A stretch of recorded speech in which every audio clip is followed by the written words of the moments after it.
Riku smiled as she looked at Ryuichi and said something that instantly caught everyone's attention. "You could be a little kinder to me, you know." She said it clearly during an exclusive TV Tokyo interview, right in front of the cameras while sitting beside her partner of 7 years. There was no hesitation in her voice. She didn't laugh it off as a joke, and Ryuichi didn't deny it either. He simply smiled awkwardly, as if he already knew exactly what she meant. At first, many viewers probably laughed. It sounded like the kind of playful complaint longtime partners often make. But if you listened carefully, there was something much deeper hidden inside those few words. If someone can spend 7 years beside a person who isn't very kind, then kindness must have been expressed in another way. And that's the story I want to explore today. To understand that comment, we first need to look at the situation in which it was made. Interview wasn't about competitions or medals. TV Tokyo's cameras were following Riku Miura and Ryuichi Kihara during a photo shoot for their new skating costumes. The conversation focused on everyday life rather than figure skating itself. They laughed about the prank Ryuichi pulled on Riku during the NHK Trophy. They shared funny memories from their years living together in Canada. One amusing story followed another, creating a relaxed atmosphere that fans rarely get to see. Then almost casually, Riku turned toward him and said, "You could be a little kinder to me." The fact that she could say those words so openly on camera already tells us something important. People don't usually tease someone they genuinely resent. If there were real bitterness between them, the words would have sounded much sharper, or perhaps they wouldn't have been spoken at all. Instead, her tone carried warmth. She wasn't angry. She wasn't trying to embarrass him. She simply said something she had probably wanted to say for a long time. That kind of honesty only exists between people who completely trust each other. It's the kind of relationship that takes years to build. To understand why Riku made that comment, we also need to understand Ryuichi's personality. Throughout his career, one thing has been consistently said about him: he's demanding. Training under renowned coach Bruno Marcotte, Ryuichi developed a reputation for pursuing perfection down to the smallest detail. In pair skating, even a split-second timing difference can lead to mistakes or worse, serious injuries. There is simply no room for compromise. Because of that, Ryuichi has always expected perfection, not only from himself but also from his partner. He's strict during practice, focused, completely committed. But another story reveals a side of him that many people never notice. Former pair skating partner Narumi Takahashi once described Ryuichi in a surprisingly familiar way. She said that behind the scenes, he was incredibly kind. Yet whenever other people were around, he almost seemed embarrassed to show it.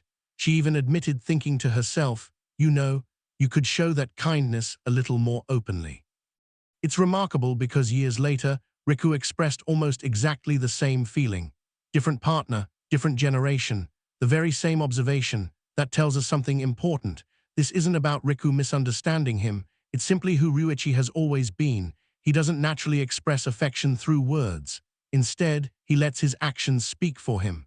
Narumi shared an example that perfectly captures this side of his personality. Even on days when he didn't have his own practice, Ryuichi would drive her to the rink so she could train.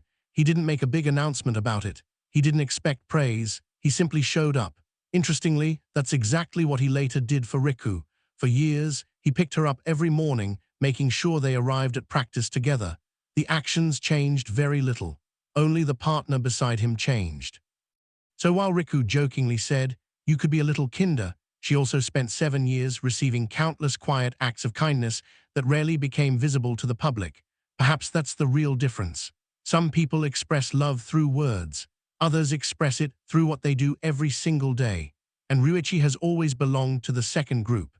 I believe those simple words revealed the true answer to their 7 years together. The ability to say, "You could be a little kinder," wasn't a complaint. It was proof of trust. In the next chapter of their story, we have to ask an even bigger question. If Riku truly felt that Ryuichi was too strict, why did she never leave his side? What was hidden behind his demanding personality? Was he really lacking kindness, or was he simply expressing it in a different way?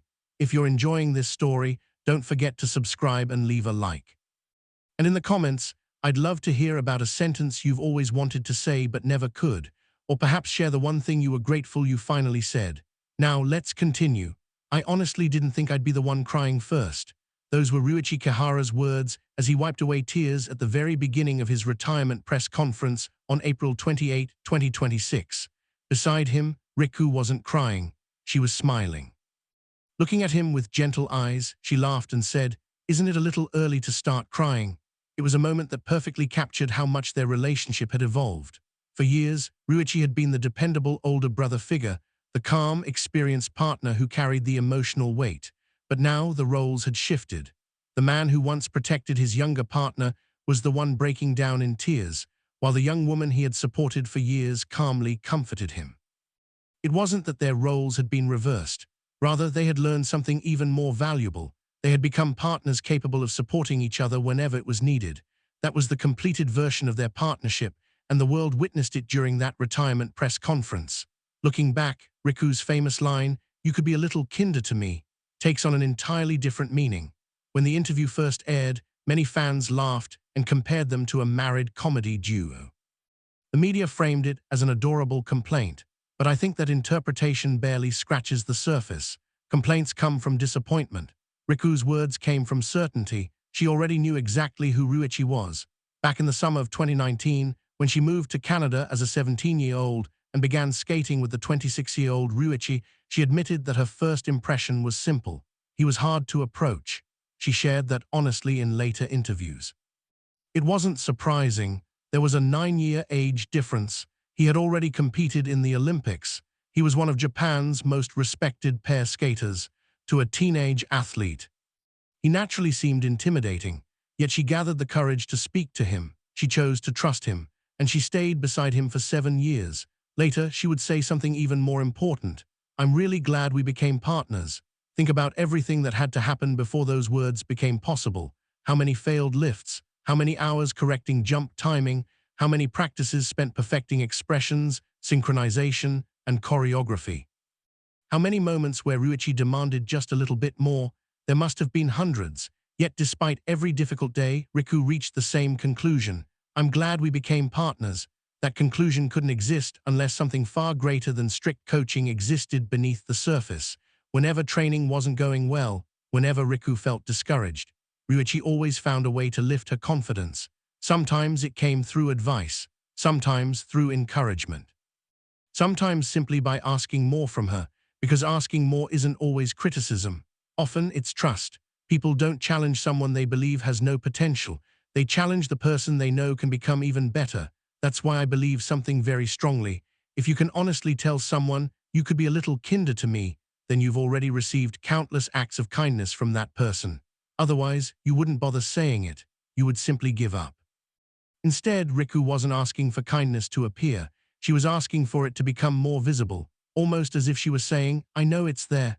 I just wish you'd show it a little more." And eventually, Ryuichi answered that request, not with words, but with everything that happened during the 2026 Milano Olympics. After the short program, disaster struck.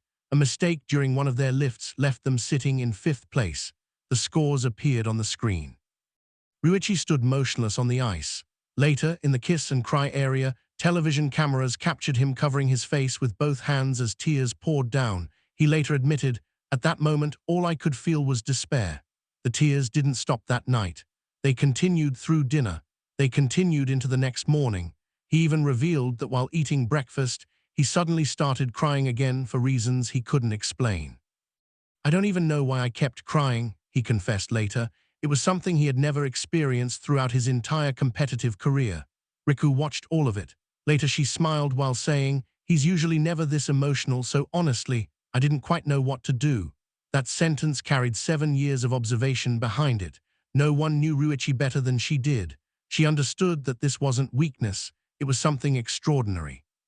For perhaps the first time, the emotions he had hidden for years finally overflowed. Yet Riku didn't try to comfort him with empty encouragement. Instead, she reminded him of something far more powerful. "We're not finished. We've done the work. What we've built won't disappear overnight." Those weren't motivational slogans, they were facts. For 7 years, they had repeated thousands of lifts, synchronized thousands of steps, perfected countless entrances and exits, and built a connection that couldn't be measured by scores alone. Those years hadn't vanished because of one disappointing performance. Riku wanted him to remember that. She even placed a handwritten message inside the Ziploc bag she always carried with her. "If it's us, we can do this, because we've already put in the work." When Ryuichi opened his suitcase and found that message, he cried once more. But this time, those tears were different. Afterward, he washed his face, looked into the mirror, and made one final decision. Now it's time to go out there and win.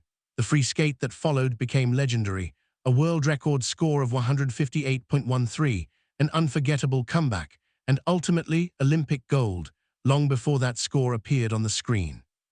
There had been a handwritten message inside a simple plastic bag, and before that message, there had been 7 years of quiet trust.